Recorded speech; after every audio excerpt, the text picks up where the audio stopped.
అంటే ఇప్పుడు బయట ఎవరైనా వాళ్ళకి సాంగ్ కావాలి అన్న కూడా మీరు చేసేసి కంపోజ్ చేసేసి ఇచ్చేస్తారా, లేకపోతే ఓన్లీ మూవీస్ వరకేనా? లేదండి, నేను యాక్చువల్గా కంపోజర్ అండ్ సింగర్గా ఉన్నాను. అక్కడ నుంచి ఒక సాంగ్ పాడడానికి వెళ్ళినప్పుడు డబ్బింగ్లోకి వచ్చాను. సో ఒక 3-4 క్రాఫ్ట్స్లో నేను వర్క్ చేస్తుంటాను అనమాట. సో అట్లా మ్యూజిక్ డైరెక్షన్ కూడా చేస్తాను. అదే ఇప్పటివరకు ఎన్ని మూవీస్కి మీరు మ్యూజిక్ డైరెక్షన్ చేశారు? లేదు అంటే రెండు మూవీస్కి చేశాను, బట్ అవి ఇంకా రిలీజ్ అవ్వలేదు. Waiting for the release. ఇప్పుడు ఏమన్నా చేస్తున్నారా? ఇప్పుడు ఏమన్నా మ్యూజిక్ చేస్తున్నాడు.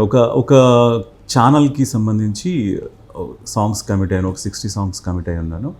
సో దాంట్లో ఒక 30 ఆల్రెడీ అయిపోయాయి, ఇంకో 30 చేయాలి. అంటే జింగిల్స్ లాగా అంటున్నారా, లేకపోతే లేదండి, అది కంప్లీట్గా అంటే fusion kind of devotional theme అది. Okay. So devotional kind of songs మనకి అన్నీ తెలుసుగా, ఫేమస్ స్తోత్రాలు లేదా సాంగ్స్, ఇప్పుడు గోవిందనామాలు.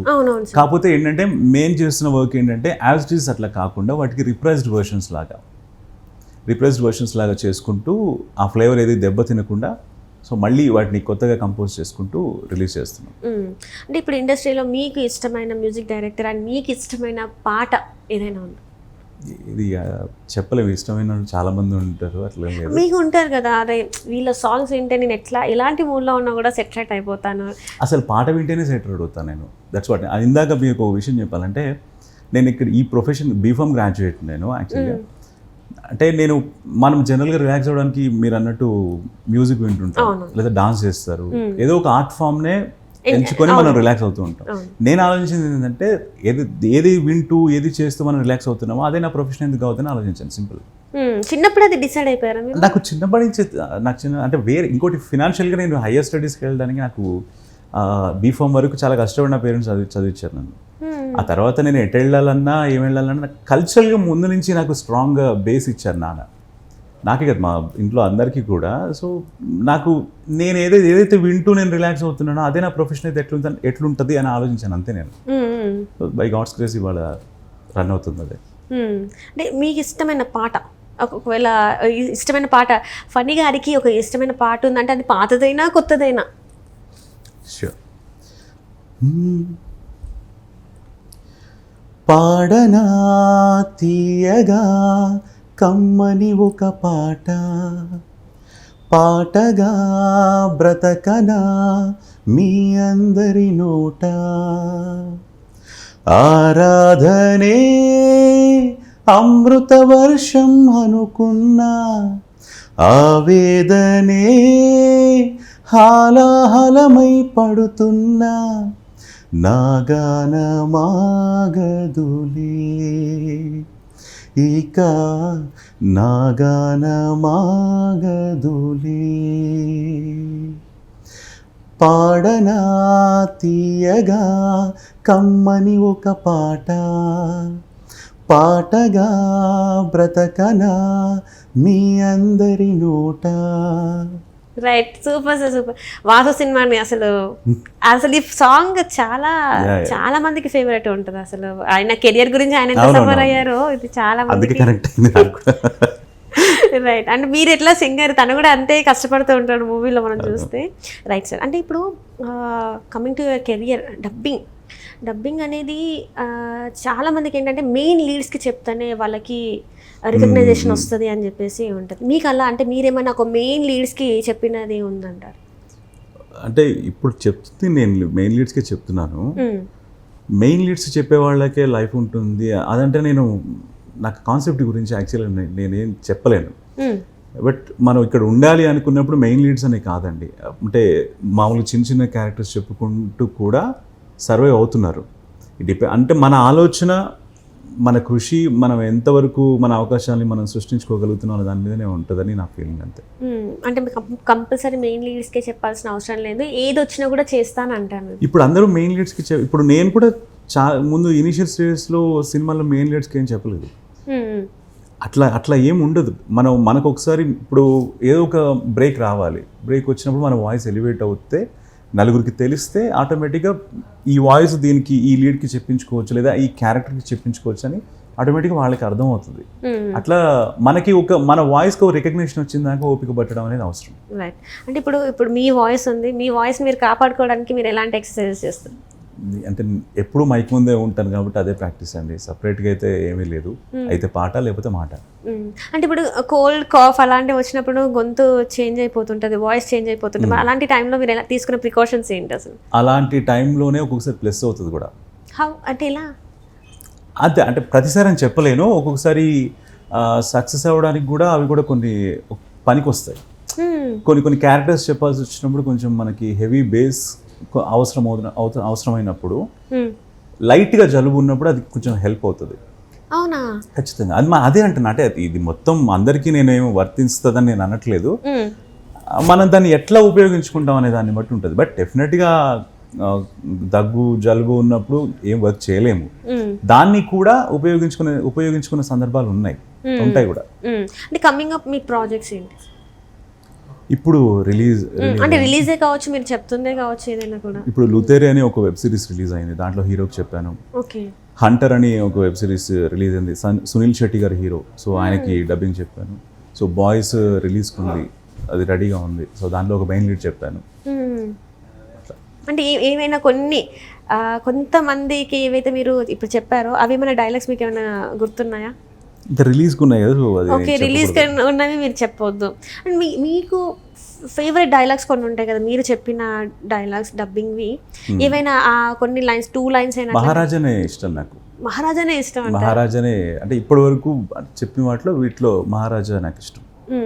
అండ్ ఎప్పుడైనా మీరు కలిసారా? ఇప్పుడు విజయ్ సేతుపతి గారే ఉన్నారు, మీరు డబ్బింగ్ చెప్పారు తెలుగులో, తనని కలవడం జరిగిందా? లేదు, అసలు అక్కడ దాకా రాదు అది. అంటే డబ్బింగ్ చెప్తున్నప్పుడు మాకు డబ్బింగ్ ఇన్ఛార్జీలతో వాళ్ళతోనే ఇంటరాక్షన్ ఉంటుంది తప్ప యాక్టర్స్ దాకా వెళ్ళే ఛాన్స్ ఉండదు.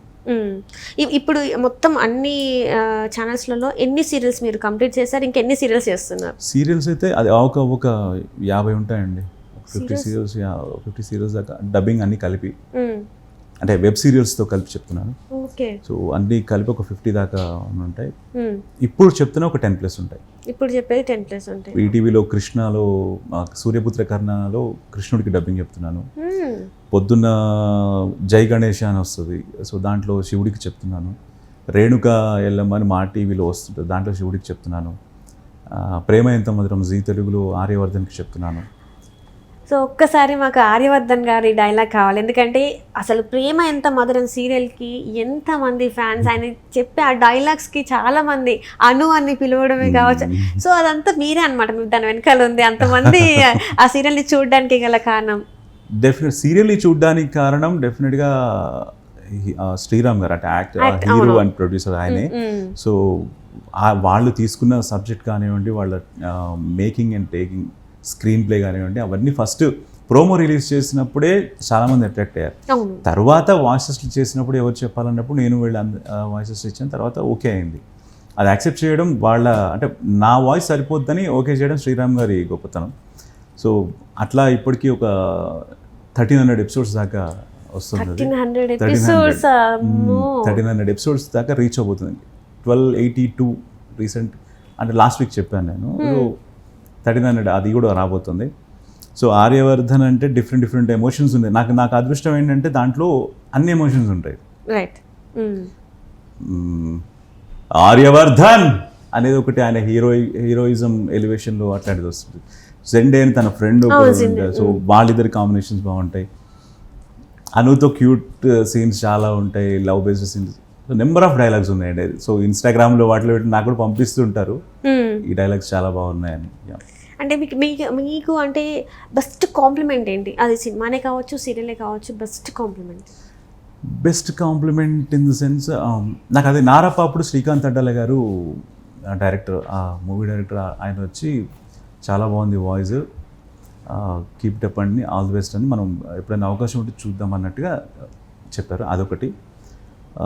బోయపాటి సీన్ గారు అఖండాలో చిన్న క్యారెక్టర్ చెప్పారు అనమాట. సో అప్పుడు ఆయన కూడా కాంప్లిమెంట్స్ ఇచ్చారు.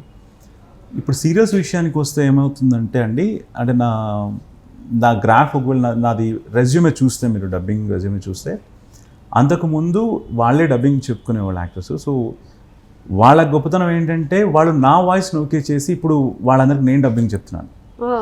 సాయి కిరణ్ గారికి కానీ, ఇప్పుడు శ్రీరామ్ గారికి, నందకిషోర్ గారు ఉప్పెన అనే సీరియల్ ఉంటుంది, శ్రవంతి 2లో రెండిట్లో చేసిన ఆయనకి నేనే చెప్తున్నాను. సో ఇట్లా డిఫరెంట్ అంటే వాళ్ళు అంతకుముందు వాళ్ళ క్యారెక్టర్స్కి వాళ్ళే చెప్పుకునేవాళ్ళు. అవునవును. ఇప్పుడు మీరు చెప్పారు కదా For Sai the Kiran first గారు time, అని, first- తన డబ్బింగ్ తనే చెప్పుకుంటానని చెప్పారు, ఇప్పుడు మీరు చెప్తున్నాను చెప్తున్నారు. కోయిలమ్మ నుంచి నేనే. అంతకుముందు కూడా ఒకళ్ళు చెప్పినట్టున్నారు వేరే వాళ్ళు, బట్ మేజర్గా వాళ్ళ ప్రాజెక్ట్స్కి వాళ్ళే డబ్బింగ్ చెప్పుకునేవాళ్ళు.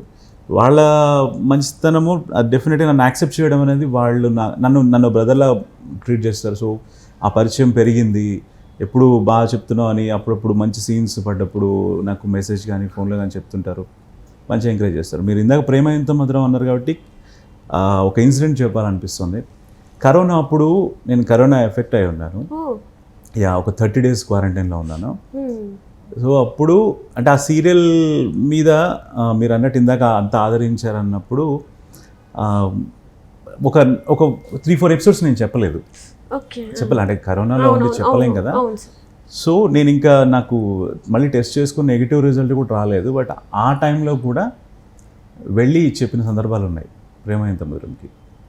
వాళ్ళు అంతా మిమ్మల్ని సపోర్ట్ చేశారు. డెఫినెట్గా అసలు వాళ్ళు అది స్పెషల్లీ శ్రీరామ్ సార్ చెప్పాలి, ఆయన ఒక అన్నలాగా బ్రదర్ లాగా నన్ను ఆ టైంలో ఎంకరేజ్, ఇప్పటికీ డెఫినెట్గా నన్ను ఎంకరేజ్ చేస్తూనే ఉంటారు.